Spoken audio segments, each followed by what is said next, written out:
எல்லாருக்கும் வணக்கம் மக்களே. எல்லாரும் எப்படி இருக்கீங்க? எல்லாரும் நல்லா இருப்பீங்கன்னு நம்புறேன். நான் உங்களில் ஒருவன் பேசுறேன் மக்களே. நாம இந்த காணொளியில் என்ன பார்க்க போறோம் அப்படின்னு பார்த்தீங்க அப்படின்னா, 2026 தேர்தல்ல மார்க்சிஸ்ட் கம்யூனிஸ்ட் கட்சி போட்டியிட வேண்டிய உத்தேச தொகுதிகள் தான் நம்ம பார்க்க போறோம். அந்த தொகுதிகளில் பார்த்தீங்க அப்படின்னா நம்மளுக்கு 8 தொகுதிகளை தேர்ந்தெடுத்திருக்கோம். வாங்க நிகழ்ச்சிக்கு போகலாம். அதுக்கு முன்னாடி நம்ம சேனலை சப்ஸ்கிரைப் பண்ணிக்கோங்க மக்களே. சப்ஸ்கிரைப் பண்ணி நோட்டிஃபிகேஷன் ஆன் பண்ணி வச்சுக்கோங்க.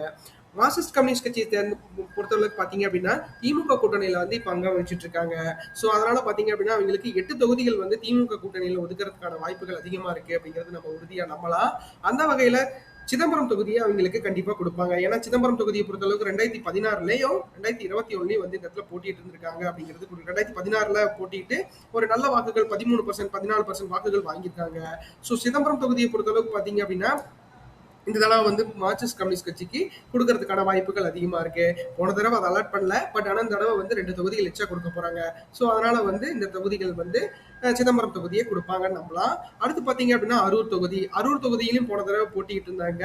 போட்டிக்கிட்டு ஒரு 37% வாக்குகள் வாங்கியிருந்தாங்க. பட் ஆனால் தோல்வி தலைமை இருந்த காரணத்தினால இந்த தொகுதிகள்லாம் மீண்டும் வந்து அரூர்ல கண்டிப்பா கம்யூனிஸ்ட் கட்சியை சார்ந்த மார்க்சிஸ்ட் கம்யூனிஸ்ட் கட்சியை சார்ந்தவர்கள் போட்டியிடுறதுக்கான வாய்ப்புகள் இருக்கு. அடுத்து பார்த்தீங்கன்னா திண்டுக்கல்ல இருக்க திண்டுக்கல் மாவட்டத்தில் பொறுத்தளவுக்கு பாத்தீங்க அப்படின்னா திண்டுக்கல்ல பாத்தீங்கன்னா மார்க்சிஸ்ட் கம்யூனிஸ்ட் கட்சி போட்டியிடுறதுக்கான வாய்ப்புகள் அதிகமா இருக்கு. ஏன்னா போன தடவை திண்டுக்கல்ல ஒரு நல்ல வாக்குகள் வித்தியாசத்துல தான் வந்திருக்காங்க.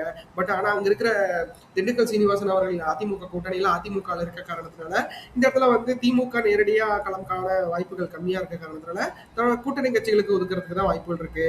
அதுவும் மார்க்சிஸ்ட் கம்யூனிஸ்ட் கட்சிக்கு கொடுப்பாங்க அப்படிங்கிறது நம்மளுக்கு உறுதியா தெரியும். அடுத்து பாத்தீங்கன்னா கள்ளக்குறிச்சி தொகுதியை பொறுத்தளவுக்கு பாத்தீங்க அப்படின்னா கள்ளக்குறிச்சி தொகுதியில போன தடவை வந்து திமுக மோதி இருந்தாங்க. பட் ஆனா பாத்தீங்க அப்படின்னா இந்த தொகுதியில மார்க்சிஸ்ட் கம்யூனிஸ்ட் கட்சிக்கு ஒரு நல்ல வாக்குகள் வந்து இருக்கிற காரணத்தினால கண்டிப்பா வந்து இந்த தடவை வந்து மார்க்சிஸ்ட் கம்யூனிஸ்ட் கட்சி சார்ந்தவங்க கள்ளக்குறிச்சியில போட்டிடுவாங்க அப்படிங்கிறதுல எந்த ஒரு ஐயமும் இல்லை. பார்க்கலாம் அது என்ன எப்படி நடக்க போகுது அப்படின்ட்டு. அடுத்து பாத்தீங்க அப்படின்னா கீழ்வேலூர் தொகுதியை பொறுத்தளவுக்கு பாத்தீங்க அப்படின்னா நாகப்பட்டினம் மாவட்டத்தில் இருக்க கீழ்வேலூர் தொகுதியை பொறுத்தளவுக்கு ஒரு 12% வாக்குகள் 2016லயும் 2021ல பாத்தீங்க அப்படின்னா இந்த தொகுதியில வெற்றியும் பெற்றிருக்காங்க. ஸோ அதனால பாத்தீங்க அப்படின்னா இந்த தொகுதியில கண்டிப்பா வந்து மார்க்சிஸ்ட் கம்யூனிஸ்ட் கட்சிக்கு ஒதுக்கிறதுக்கான வாய்ப்புகள் அதிகமா இருக்கு. ஏன்னா வெற்றி பெற்ற தொகுதிகளுக்கு வந்து கொஞ்சமாச்சு அவங்க கண்டிப்பா எல்லா இடத்துக்கும் கேட்பாங்க.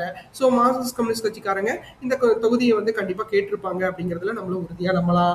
அடுத்து கந்தர்பக்கோட்டை பொறுத்தளவுக்கு பாத்தீங்க அப்படின்னா போன தடவை வந்து மிகப்பெரிய வெற்றியை வந்து இடத்துல பதிவு செஞ்சிருந்தாங்க சின்னதுரை அவர்கள். அவர் நான் அந்த காணொலியிலேயே சொல்லியிருப்பேன், அவர் ரொம்ப சிம்பிளஸ்டான ஒரு எம்எல்ஏ அப்படிங்கிறத நம்ம வந்து பேசியிருக்கோம்.